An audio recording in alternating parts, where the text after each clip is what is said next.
अस्सलाम वालेकुम। मैं आपका प्यारा भाई अजीब रहमान।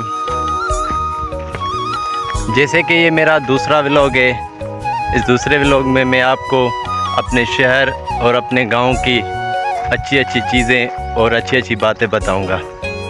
इससे पहले आप सब भाइयों का मैं शुक्रगुज़ार हूँ कि आप मेरे व्लॉग को देख रहे हैं और लाइक कर रहे हैं, सब्सक्राइब कर रहे हैं। वीडियो को देखने से पहले वीडियो को लाइक करें, सब्सक्राइब करें और बेल आइकन को प्रेस करें।